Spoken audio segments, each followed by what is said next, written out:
Hey everybody, welcome to Teal Tinted Glasses episode 28. Sorry for the late start tonight, but obviously happy to have you join us. With me tonight is Mr. Kevin Lacey. How you doing, sir? Happy Finnish Independence Day! 100 years since Finland got its independence from Russia. How's it going, Ian? I'm here. All Going good. right. It's going good. Happy to be here. It's been Nice. It's I'm been, also feels like really it's been excited forever. because NHL Network just showed a Champions Hockey League game. My God, they showed something outside of North America. It's awesome. That's sweet. Yes, and it was Vecchia too, the beloved Vecchia Lakers, even though they kept saying Vec Show, which is only half right. But anyway, That's amazing. I digress. I The digress. Barracuda are losing 1-0 right now, Ian. Boo. This is the problem. Well, I don't know who's going to score for them now. like as far as is Chartier back again, or he's pretty injured still, right? He's pretty injured. Yeah, that's a good way of putting it. Yes. Sorensen's up, LeBank's up, O'Regan's up. I don't know who's going to score for them now. It's getting it's pretty dicey down there for them. So a bunch of stuff happened in the 2 weeks since we recorded last. We had a trade. Do you want to do it? We had a trade to announce. Yeah, we got Adam Henrique going to the New Jersey, or coming from the New Jersey Devil, going to the Anaheim Ducks for Sami Vatanen. I believe there was more in the deal, but that was the big key components of it. What are your thoughts on this? I kind of was taken. I was kind of surprised by it, considering the Devils are doing pretty good. You know what, though? That was the right call for the Devils because, sorry, I'm now distracted by Tom Wilson talking more smack to players, and I'm sure we'll get into that later. But anyway, okay. So I think that was the right call by the Devils because, look, nobody expected them to be as good as they have been this season, and they are still. That doesn't dismiss them from being in their rebuild just because they're a little bit ahead of schedule. I mean, look at the Calgary Flames; they were way ahead of schedule a couple years ago, made the playoffs, and then everyone was wondering why the next year they didn't make the playoffs. Well, they kind of fell back to earth. The Devils needed to go out and bolster the defense. Will Butcher and Mirko Mueller aren't the key cogs there. Butcher's been great, but they need to do more than that. So I thought it was a great call to buy high now, or how do I want to say this, Ian?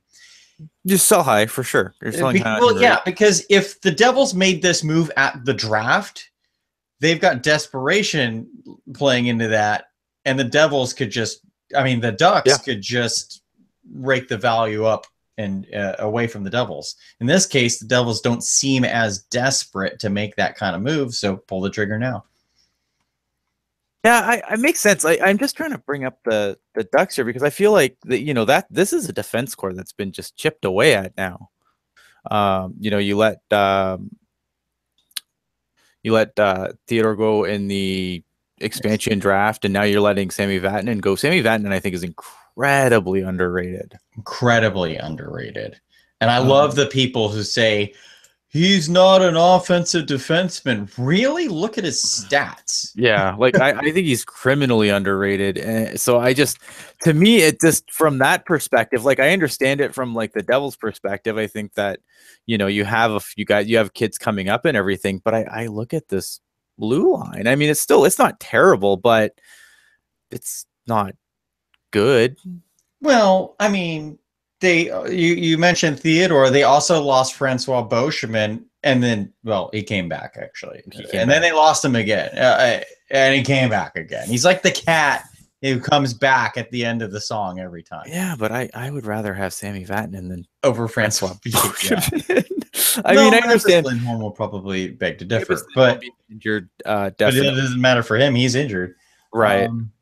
I mean, they still got Montour. I look at I mean, you still have got Kevin Bieksa, that's been a disaster signing for them as far as I'm concerned. Trade signing, as far as I'm concerned. Yeah. You mentioned Montour. Montour is the whole reason this trade even happens, right? I mean, yeah, Vatanen's been on the trade block for a long time now. Again, you say he's underrated, so why would the Ducks trade him? Montour has stepped up huge for without Theodore anymore, without Lindholm in the lineup. It's allowed Montour to jump in there. I mean, the Sharks saw firsthand how amazing Montour has been this year. Yeah. So he really does help take away the sting of losing Vatanen. And with Getzlaf being injured too, I mean, Henrique just fits so perfectly in that top unit. Absolutely. And Kessler being out the whole year so far. The best thing I heard, because I thought, why would you ever make this move if you're the Ducks at the time?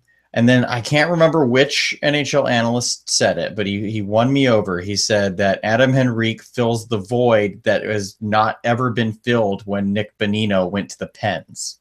And I thought that was a very interesting poll because it's true. The Ducks have been lacking that third line center ever since. Yeah, that's true. No, I agree. I mean, the more we talk about it, the more I feel, the further I look at it, the more I feel like it's a pretty good deal for the Ducks. It's just defensemen come at such a premium in this league. And maybe I'm just not giving Adam Henrique enough credit at this point. Yeah. That's possible. Adam Henrique shows up in the playoffs though too. Adam Henrique does show up in the playoffs. Yeah. We in recent memory we don't remember because the Devils haven't been in the playoffs since like their last cup run. But that's it. Yep. How about Matt Molson being loaned to the Ontario Reign? That was interesting. I wasn't surprised in the sense of that the Sabre he's really been one of those players who just has his career bottom out. Yeah. Just what was it 4 or 5 years ago?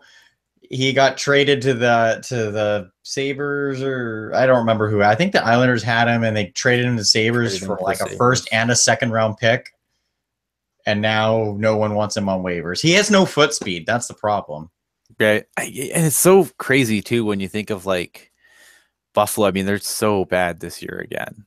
And I didn't think they'd be this bad. I didn't think they were for sure a playoff team. Like, I don't think I had them in the playoffs. I thought they would move forward. And man, it's just like they're getting torn apart in the media. Like the local media is just tearing into them at this point. I don't know what they have to do to get better because this team should be a lot better than it is. I didn't really think they did a whole lot in the offseason, though. They brought back Pominville for Ennis, which, I like both of those players. I thought that was a wash, but Pominville's old. He's been great with Eichel. Yeah, I thought they did improve the defense a little bit there. I know they added Scandella. I can't remember. They added Beaulieu, but again, Beaulieu, I think you want to talk about Vatanen being criminally underrated. I think Beaulieu's criminally overrated. I mean, he really has done nothing in his career but yet the Montreal media loved him to death because he was a Montreal player. Yeah.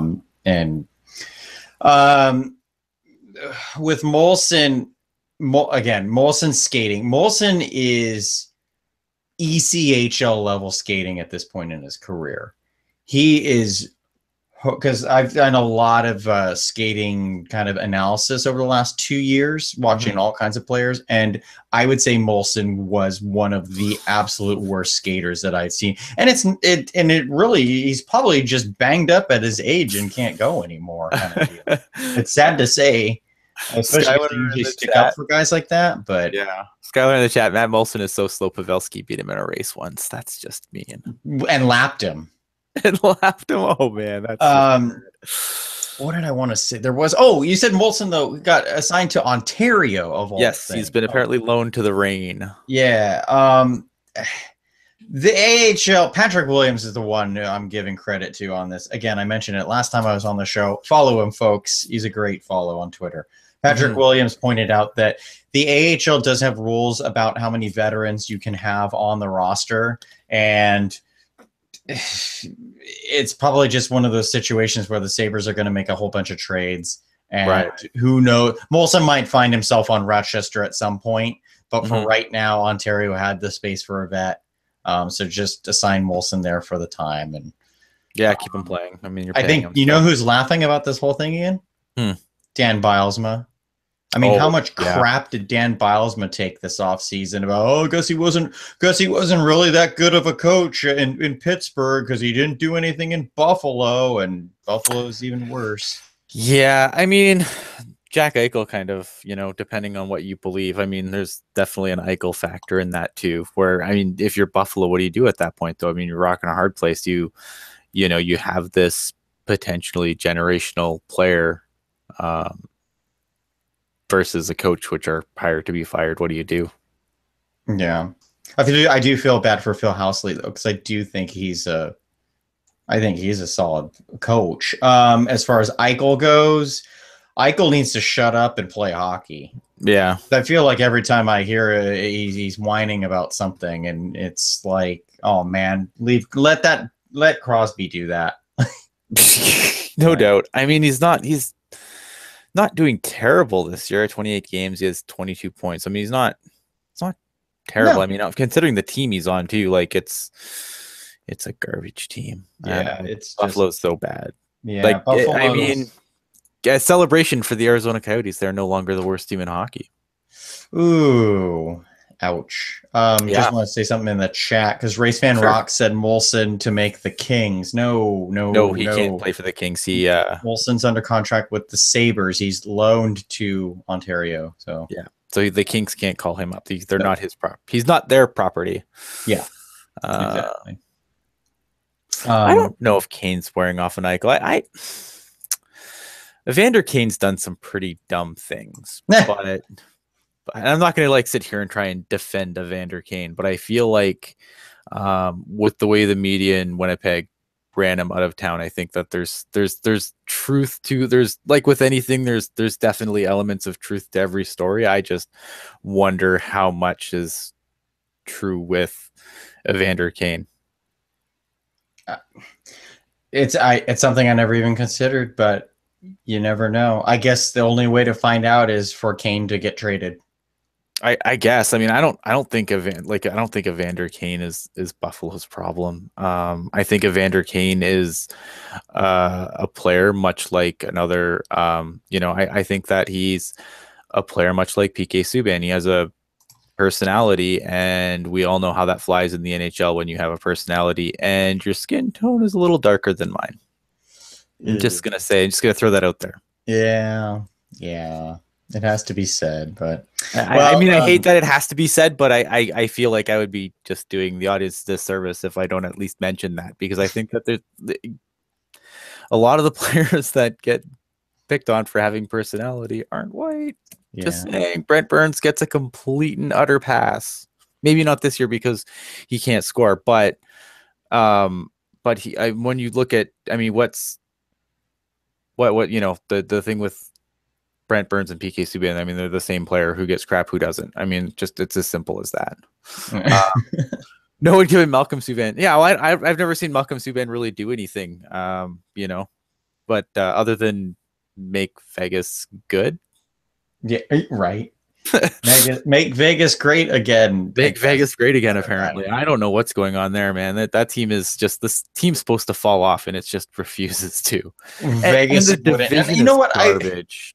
Don't get me wrong. I wouldn't let it go either if I was the Vegas Twitter guy or gal who runs that magnificent account. But I guess someone on NHL Network said Vegas is one of the easiest buildings to win in, and it is not a threat to road teams, and the Ducks found that out, and pretty much everyone else has, because I think Vegas is like 12-2 at home or something. They're stupid at home. Just stupid good at home. And whether it's like, and I don't know, because obviously the thing comes up, obviously people are like, oh well, Vegas nightlife and blah blah blah. I mean, kind of two things. I mean, there's all kinds of, it's not like Vegas, like I love Vegas, don't get me wrong, I've been to Vegas I think 3 times now, and it's one of my favorite places in the entire universe, but I can get into just as much trouble in Vegas as I can in my silly little town here. Like, there's a lot of really interesting interesting cities that the NHL has teams in. I don't don't buy that this is like a Vegas fluke thing where people are just out gambling and doing things too late. These guys are wired to be, these guys, they're wired. I mean, otherwise, if that wouldn't the team that actually plays like in Vegas most of the games of the season have that problem? If that was the case, I don't know. I don't buy it. They're adults and they're not. This isn't like you don't come in and bag skate in the morning to skate out the booze anymore. Like that's not how the NHL works anymore. I really think, and I can't remember if I said it already on this show or if it was on the other podcast I'm on, but I really think it's just players visiting teams don't know how to handle Vegas yet, and they're just not comfortable when they go into that city because they're trying maybe too hard to stay out of trouble, and they just don't get comfortable when it's time to play hockey. I don't know. Stockton is now beating the Barracuda 2-0. Tyler Wotherspoon with his third goal of the season. And I kind of want to segue this into what I think we're talking about next. But, sure, go ahead. When Brendan Dillon, who has now been suspended for a game, when that all came about, Tim Heed's injured, Paul Martin's injured-ish, might come back. But there was talk, who's going to get called up from the Barracuda if necessary? And Julius Bergman was a name thrown around. Well, Julius Bergman and Kevin Fitzgerald are -2. They've been out for both goals against. Because I look at that roster now, and I was thinking, like, it was an interesting idea of, like, who would get called up. Because I look at that roster, and there's not an NHL-ready defense. Not even third pairing sheltered minutes. There is nobody on that Barracuda defense right now that I would even trust in a sheltered third pairing role. No. I mean, Bergman, my only idea on Bergman specifically, there were others mentioned or that have been thrown around, but Middleton. Bergman, maybe it's the Mirko Mueller thing. We wasted a high pick, or the Sharks wasted a high pick on him. They might as well call him up and maybe something will click. But I like Julius Bergman. I just don't think he's anywhere near ready for the show. I think he's all right, but I just don't see him being more than a top pair AHL defenseman. Yeah. I mean, I don't know what the upsides are. Like, it scared me. I mean, it sounds like Paul Martin's gonna be back, which yay and boo at the same time, because I feel like once Paul Martin is healthy for sure, then Joakim Ryan's gonna get sent back, and I think that's terrible and unfair and sucks, but it is what it is. Right. Way to shoot with the wrong hand, Joakim Ryan. What'd you think of the Dillon slash though? The Dillon slash, I thought he deserved to get suspended. I thought he was stupid. It was the game. Obviously, look at the game. That game was crazy. That game had a lot of heat going on in it. I'm not surprised that happened in the heat of the moment, but I mean, absolutely the right call by the NHL. He two-handed a guy. There's just no excuse, no room for that. I don't care if he was partially boarded before that, or it doesn't matter. You can't go in two-hand, you can't go and swing your sticks with two hands at someone's, at someone else's hands. I mean, this is why we are stuck in this purgatory of, really soft slashing calls because of garbage like that. So, I mean, they had to throw the 5-minute major. He's lucky he didn't get an intent to injure on that, honestly, and suspended for more games. Yeah, that I don't blame Brendan Dillon for doing what he did, honestly. Because when you're up by whatever number of goals the Capitals were up, and there's 5 seconds left, there is absolutely no need for Madison Bowie to go in and rub Dillon's face into the glass, right? Like he did. I mean, that was brutal. But nevertheless, Dillon can't come around, and I mean, he's baseball swung Bowie. Right? You can't do that, and especially.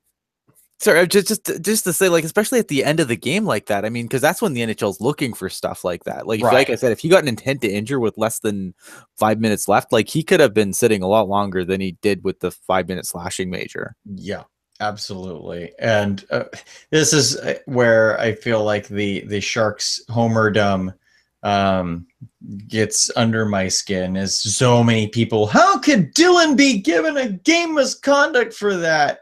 And how could he not get suspended for more than one game? Right. Yeah, that's kind of my thought. Like, I I don't know. I mean, to me, like it was just it's inexcusable. Like I agree. Like, did Bowie need to go in there and finish his check? Probably not. I mean, but the intensity of that game is pretty high at that point.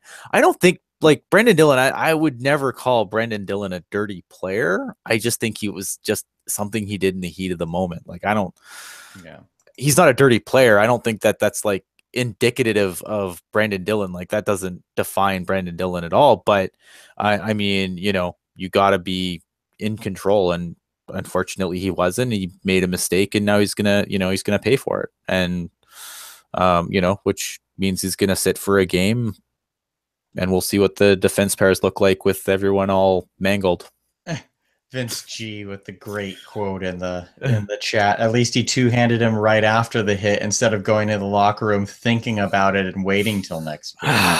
So Tom Wilson fights Joe Thornton after. What did you think of the Thornton hit first? Let's start there. What's Thornton supposed to do in that situation? Like, that's my thoughts. Yeah, I mean, if TJ Oshie doesn't stumble, it's just one of those bumps behind the play that no one even considers.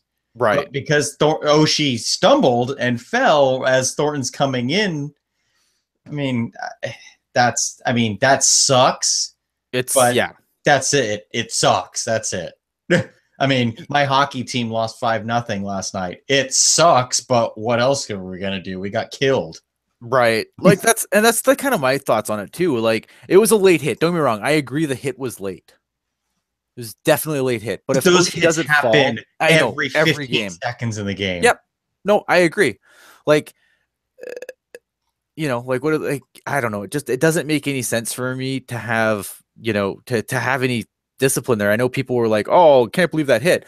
And I think this is where slow-mo really does us a disservice, because when you watch it in super slow-mo, yeah, it looks like Thornton has all the time in the world to move away from Oshie. But in reality, like he was already committed to the hit. Oshie falls like right before. It's a terrible circumstance. And I'm not saying, I hope TJ Oshie's fine. I don't want anyone to be injured, but I don't understand what Thornton was supposed to do there. And there's this nonsense about, Thornton being a headhunter. It's just, it's nonsense. Like it's just angry St. Louis fans. I feel like, oh man. Well, let's not get me jumping down David Perron's throat like I always do. Well, hey, jokingly here, if Oshie is out for a while, can he like be how do I want to say, deactivated from NHL service so you can go play for Team USA at the Olympics and score shootout goals during that time and then come back? Nope. Oh, dang it. Because Team USA's got a chance. I think everyone has a chance. If Russia doesn't have a chance, man, it's gonna be such a lame tournament. Like it's probably, I mean, it's nice because it's wide open. Like I don't look at a team and say, wow, that's the favorite, because you got to figure, for those that don't know, yesterday the I don't know if it was the IOC came down, but basically Russia's been banned from the South Korean Olympics. Russia is permitted to play in the North Korean Olympics, ironically enough, but yes, ironically enough. Yeah, no, I mean, with Russia being completely out of the Olympics, I guess they can have some people go over and play under no flag, but obviously the team isn't going. So I haven't heard officially, but I'm assuming the KHL is not going to shut down for the Olympics if yeah, that's peculiar. If the Russians are banned, right? So I mean, that's doesn't only hurt Team Russia from putting a decent team in. Now that's going to hurt Sweden, Finland, some of the other powers too that are just going to be because a lot of players, Russian, obviously predominantly Russian in the KHL, but you still have a lot of players from other countries like Sweden, Finland, other, hockey powers per se. It's going to be interesting to see what everyone ices at this point. Like it's going to be just like a bunch of unknowns. Well, at this point, I mean, the other, you kind of triggered something to me there, where what about the other non-Russian players who play in the KHL? Like, I mean, are they gonna pull a Russian factor kind of thing? Or are GMs in the KHL going to pull a Russian factor kind of deal where they're like, we can't play in the Olympics, so if you leave our team to go play for Sweden, you will never be allowed back in Russia. Like, there's a lot of moving parts there. Puts it past. I don't put anything past in Russia. I just assume that if you're under contract and the league doesn't shut down to go, I mean, you're kind of just like the NHL. You don't really get a choice, right? You're obligated to stay. Yeah, I guess South Korea, I mean, with no Russia and no NHL players, and the fact that the host country always gets a team in the Olympics, can South Korea win a game? It's a good question. Maybe. It's going to be interesting to see. The thing that I'm interested to see is who gets in, because I'm not really up to date on the world rankings, but obviously someone who was... They already did in fact, I should know this because I only watched the qualifications over the summer. Right, and I don't know who's the next team in to replace Russia. That's with Russia out, they do have to add a team. Okay, I'm going to try and pull that info up. I remember that Germany got in. Oh, you know what? I think it's Latvia. So Germany got in, and another country, France, someone else got in, and Latvia, I remember crying because Latvia is always like the most entertaining team to watch every Olympics, and they didn't get in this year, so it might be them. It'd be interesting though. I think it's a huge. I know in the chat there's the conversation is about the women's game, and I think this is a huge opportunity for the women's game. Massive opportunity for the women.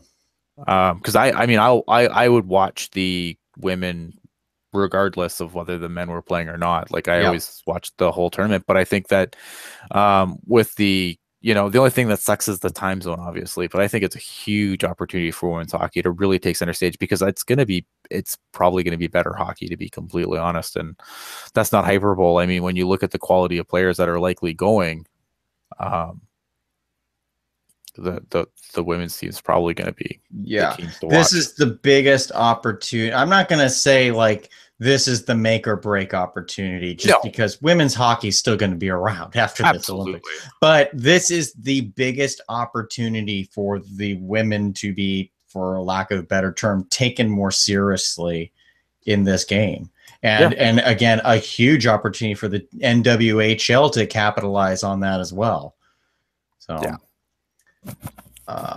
so it's definitely gonna be something worth watching. I'm interested to see the tournament. I mean, like I said, I'm gonna watch the tournament either way, especially the women's tournament now.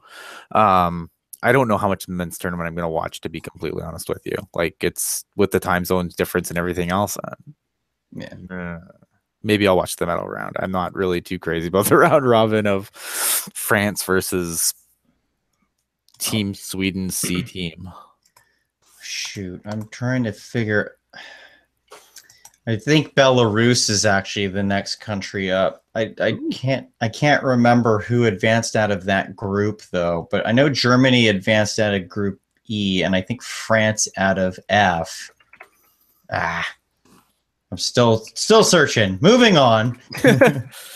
Oh, just it was just mentioned that the NWHL only has 4 teams, but that is only because they're too stubborn to merge with the Canadian Women's Hockey League, where they have more teams. Like I feel like their separate existences. I think if they merged and became one league, they would be, it would just be better for women's hockey. But it is what it is. We had some milestones happen. Yeah, Marian Gaborik, 400 goals, which I don't know if I was surprised by that, but I mean, it's amazing to think what it would have been like if Gaborik was not as fragile as he is. Yeah, that's actually why I'm surprised. I'm like, he has played enough games to score 400 goals. The poor guy. Yeah, he's always hurt. Alex Ovechkin moves into 20th all time in goals. I had no idea Ovechkin was even in that neighborhood.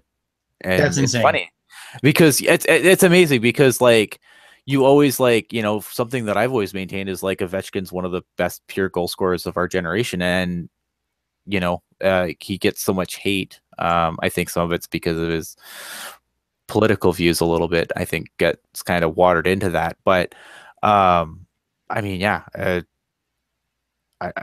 don't know how you can tell me Ovechkin's not good. I mean, look at the goals that he's put up. It's stupid. Ovechkin's amazing. I just got his jersey too. Nice. So yeah, I actually had a side tangent here real quick. Yep. He's only 32. Like he's got lots of time. Oh yeah. Oh, he does. The side tangent being that it was Sharks versus Caps on Monday, and my uncle, who lives out in Virginia, who is a dual Sharks and Caps fan, was wearing his Timo Meier jersey. I was not wearing my Ovechkin jersey, but I was thinking, this is funny. The guy out in Virginia has the Meier jersey, and I potentially could have been wearing the Ovechkin jersey. And then they both scored in the game, too. So. AO asking if Ovechkin's going to learn to play D before he retires. You know what? You don't have to play D sometimes. Sometimes you can just score a lot of goals. That's what you get other people on your team. I think he does fine. I think he's doing fine on his own. Look at Brett Hull. Brett Hull was a prolific scorer. Couldn't play a lick of D. You know, he'd always brag about never being out when there was an empty net. You know why? Because he wasn't good enough defensively to be out there with an extra skater with them against them. That's why. Yeah. I don't know. I've always liked Ovechkin as a player. Seattle has a memoriam of understanding, something going on. Memorandum of understanding. Memoriam of understanding. So is Arizona moving over in memoriam of the Coyotes? Just Vince G. Quick, Perzak on Twitter. Charche with the sunglasses at SAP on again. Not good. Wearing his sunglasses at night is never a good sign for a hockey player. Last time we said that he played like the very next game, but that's true. But I mean, I didn't see the hit, but I mean, I just hear Mason Gerson thrown out of the game again for an elbow, and then I hear Chartier injured. It's like, oh gosh. Gotta think of a 3-game for it. Gertzen got a 3-game suspension. Yeah. So there's no. I think it's interesting. Like it sounds like this is what I've gathered from my quick putting this together. No shovels in the ground yet. Obviously, it's contingent on an NHL tenant.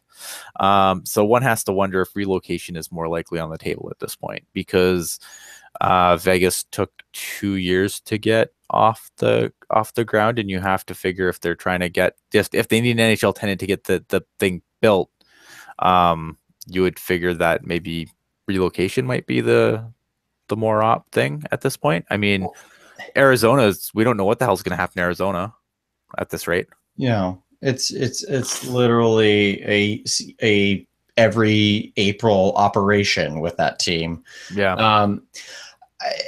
For Seattle, for the city of Seattle's sake, I hope it's relocation, because the info that I was hearing that was being thrown about was a $1 billion expansion fee, which is no way. Absurd.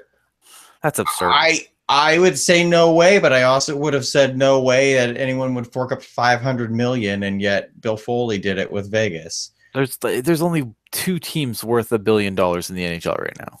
Yeah, Leafs and the Rangers. I totally understand, but they're talking about, like, by the time inflation hits in 2020, it could be $1 billion. And I guess this is being driven by the NBA team. Interesting. Because NBA teams have more net worth and whatnot. Right. So the talk has always seemed to be, if Seattle gets an NHL team, they're getting an NBA team for sure. Right. Like it's a package deal. But I guess the Seattle basketball situation is the NBA expansion team is going to be over $1 billion, and thus the NHL wants to piggyback off that and say, "Oh yeah, we want $1 billion too." So it's hard, man. I mean, yeah. So I hope it's relocation for that sake. I really do hope they expand to 32 teams at some point. I don't care if it's through Seattle or what. I don't know how you feel about that. To me, it makes more sense to move Arizona to Seattle and then do an expansion team in Houston.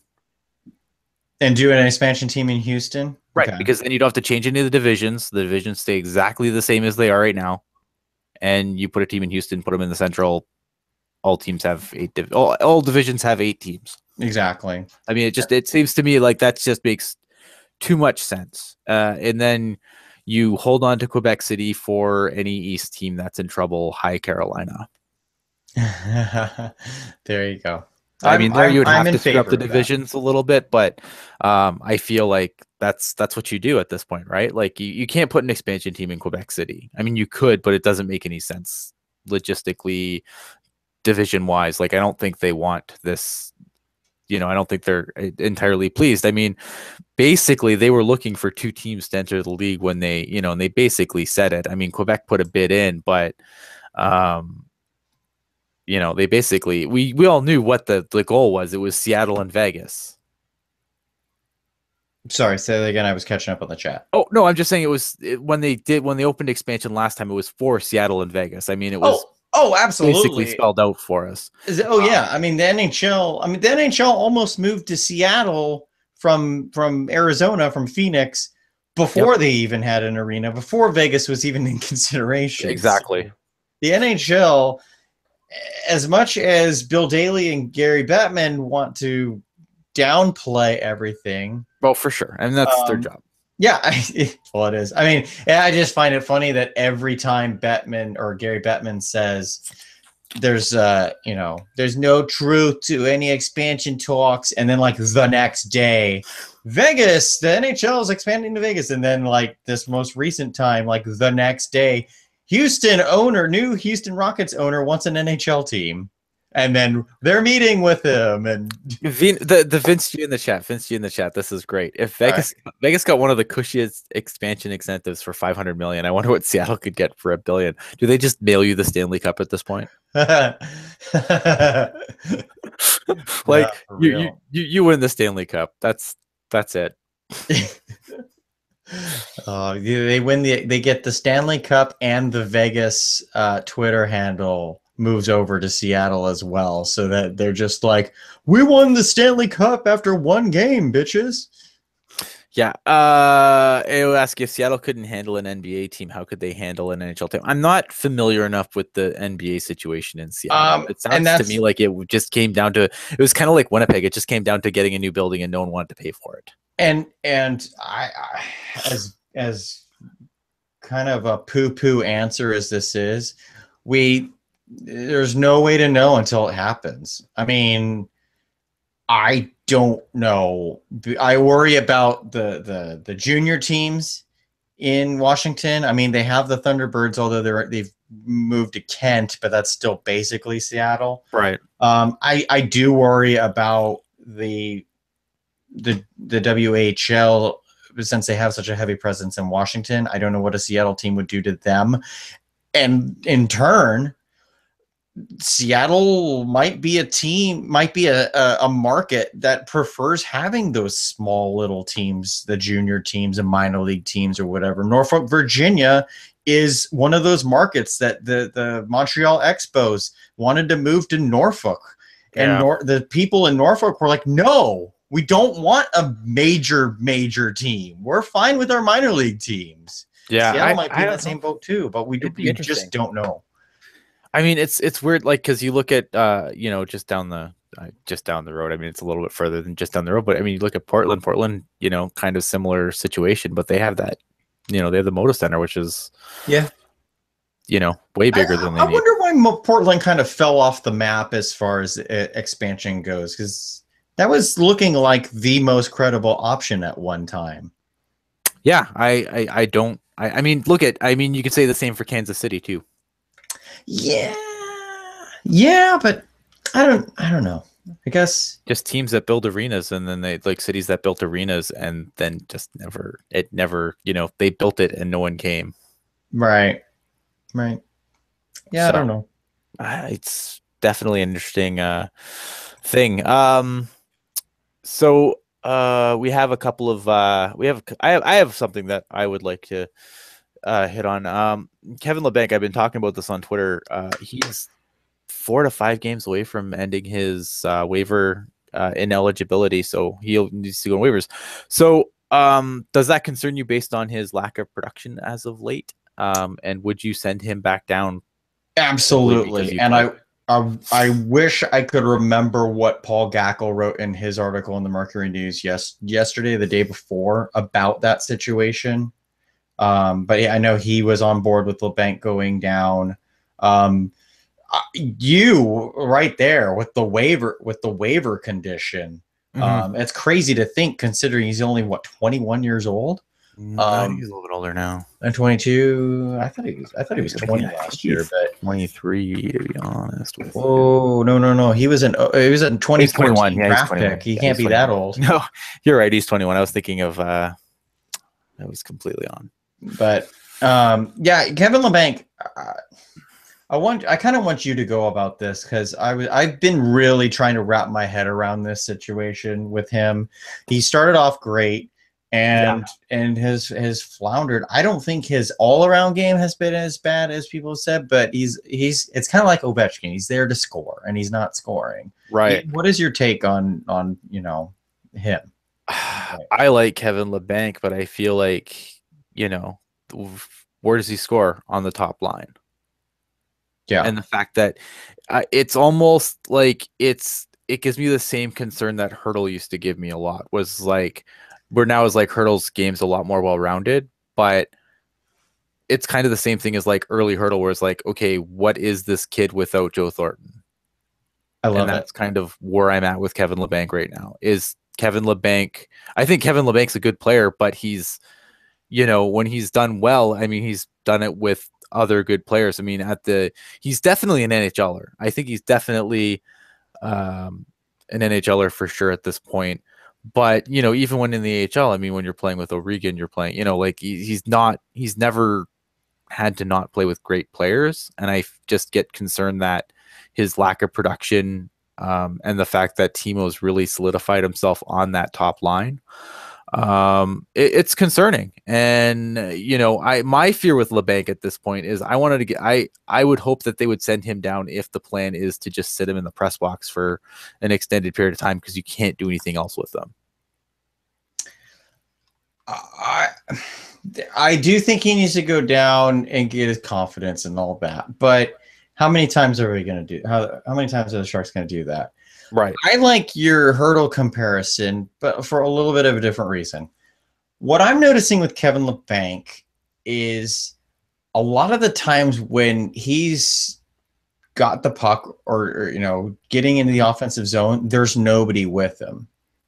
And it's like, where are your line mates? Where are your line mates to help out? And I felt like Tomas Hurdle was in the same boat, where he was trying to do it on his own, not only because he was, trying to make a play, but there was no one else around to help support and draw the defense away. I think LeBanc has been suffering from that a little bit. I was trying to figure out why. And let's backtrack to last season when he got off to his hot start with the Barracuda in his rookie year. There was some kid named Nikolai Goldobin on his line. And at the time, we were all saying, what's Goldobin without LeBanc? Because when LeBanc got called up, all of Goldobin's offense dried up. Eventually, Goldobin started to figure things out and whatnot. Sharks traded him, yada, yada. Right. When LeBanc got sent back down to the Barracuda, he was completely ineffective. That may have, I attribute it to him being a tired 20-year-old kid in his first professional year. But now here we are, year two, and LeBanc's not producing. And I was like, what did Goldobin bring to have such great chemistry with LeBanc? And it was speed. And last year, LeBanc was super slow. This year, I think he's a lot faster. But the guys that he's playing with are average speed Joe Pavelski and good speed but never uses it Joe Thornton. So if LeBanc is with guys that are slower with them, there's no one to push the play out, push the defenseman out to open up the room for LeBanc to score. So a lot of the plays that Kevin LeBanc is being harped on for are plays that it's like 1-on-2, 2-on-2. When is he ever going to get a 2-on-1 opportunity? Someone else needs to lure some D away. or the 3-on-2 even. And Sleepy was asking as we were having this conversation, like how much of this is on Peter DeBoer, and this is actually I'm going to defend Peter DeBoer here, so get your sound clips ready. I'm going to defend Peter DeBoer here because I think that yes, while Kevin Labanc, has done well in the top line or whatever, I don't think that he should just arbitrarily stay there if he's not producing or performing. And he's been kind of been victimized because Timo Meier has looked really good on the top line. Jonas Donskoy's been just really good this year. He's been probably the second best Shark on the team next to Logan Couture. So I think that those problems, because obviously you have combinations like Hurdle and Couture are pretty much inseparable at this point. We know you're not separating the Joes, so you got one slot there. So I feel like, if Labanc isn't earning that ice time in the top six, then you can't just arbitrarily put him there to try and get him going again. There has to be some, you have to earn your ice, especially when you're a 21-year-old kid. And if someone else is outperforming you and doing better on that line, then what are you going to do? You can't put him there. So I don't know what you do with Kevin Labanc at this point is if you're going to keep him up, because maybe maybe throw him with Sorensen. Yeah, I agree. You could throw him on a third line with like Tierney and Sorensen. I think that would be okay, but I don't know. I mean, there's many things that Peter DeBoer has done really stupidly with this team this year. But this isn't one of them. Yeah. Stockton 3 goals and 8 shots, and Bibo is yanked, and Gehagen is in. Okay, that's lovely. Yeah. Yeah, maybe the Barracuda need Kevin Labanc to help them out, and vice versa. Cannibalized at this point. Yeah. Oh, Spencer Fu with his second goal of the season, halfway through the third. Okay. Boo. Yeah. Boo. And I mentioned Julius Bergman and Kevin Fitzgerald. They're now -3, so they've been out for all 3 goals against. That's a rough pairing. That's not good. Time to switch some things around.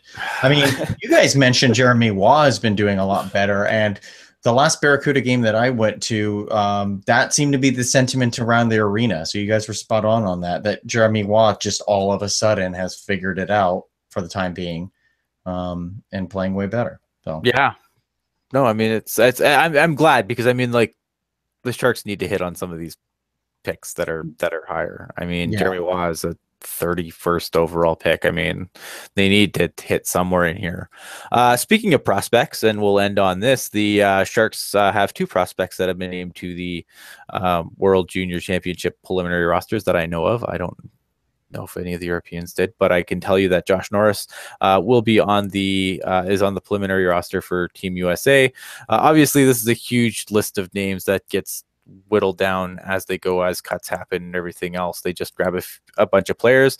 Obviously, Josh Norris, for those who are unaware or forgotten or don't care, he is the 19th overall pick in last year's draft. He was first round, obviously. He's played 14 games this season for the University of Michigan, and he has 3 goals and 5 assists.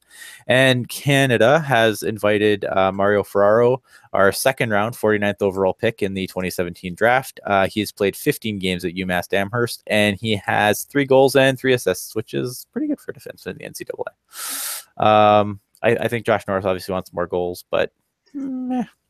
Well, I think what Josh Norris has going for him, though, is he's more of a defensive-minded center. Right. So, I mean, a kid of his age at the World Junior Under 20 Championship probably wouldn't get a whole lot of ice time anyway.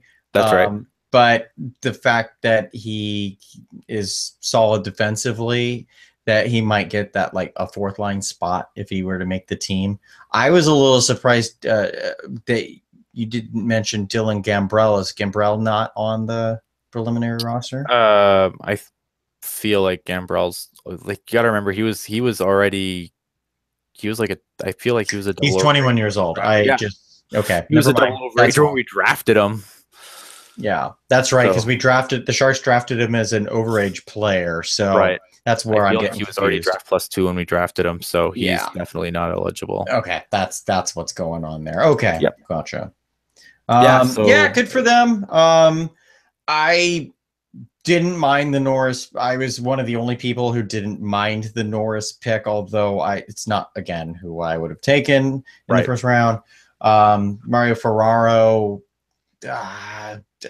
my jury's out on him, but hey, Team Canada is a much harder team to make, so the fact that he's on that list does speak something about him. So. Were you surprised that Sean Day didn't get an invite for the U.S. team? I don't know how he's been this year, but for all the negativity that has surrounded him at such a young age, I'm not that surprised. I feel like that would be more of a distraction. Yeah, fair enough. TV Moto. What happened? I mean, I'm looking forward to seeing how this team. Like, I don't really start getting into the World Junior rosters until they get really close to making them. But I love the World Juniors. Is, I think, my favorite. Maybe the Memorial Cups. Maybe I like the little bit better. Memorial Cup is like a little bit higher, but I mean, World Junior. I mean, that's much watch TV for me. I'll miss anything. I'll not watch anything to watch the World Juniors. So I'm looking forward to the tournament. It's going to be the best international tournament this year. And for those of you watching on YouTube live right now, or on replay, or listening on SoundCloud, Google Play, iTunes, etc., thanks for watching. Subscribe. Thanks for listening. Also subscribe. Tell a friend, because I am currently working on a surprise guest for the World Juniors. I haven't spoken with him, but I think I can make it happen. But just watch out for Teal Tinted Glasses, especially around World Junior time, because it should be a pretty cool guest if I can make it work. So, woohoo! Yeah. All right. I feel like we've done good. We covered a lot of stuff today. So, what are your final thoughts on the night, Kevin? Couple things. One, I finally looked up the Olympics there. I thought that that Norway and Germany had advanced. Slovenia, the darling of the last Olympics, at the 14th seed, they slid back into the Olympics this year, but without Andrzej Kopitar. But which means that Belarus, if they're going to fill Russia's spot, Belarus at the number 9 seed would be the number 9 rank, I guess you'd say. Yeah. Would be the next team up. So, damn it, Latvia. Damn it. Those are replacing the Russians with the Belarusians, is what you're telling me. Wow. Watch out, Sweden. Watch out. So, the one thing we did pass over, and that was my fault because I kind of got us backtracked. That's okay. Just hats off to Derek Dorsett and his career. He's a lot of people say that there's no room for fighters. Not saying no room for fighting in hockey, but no room for fighters anymore. And I feel like Derek Dorsett was the right kind of fighter for the NHL, because he's a guy who could still play hockey and still score goals, even though he was primarily known as a fighter. Terrible injury, fluke injury that he suffered last year, a spinal injury, tried to come back.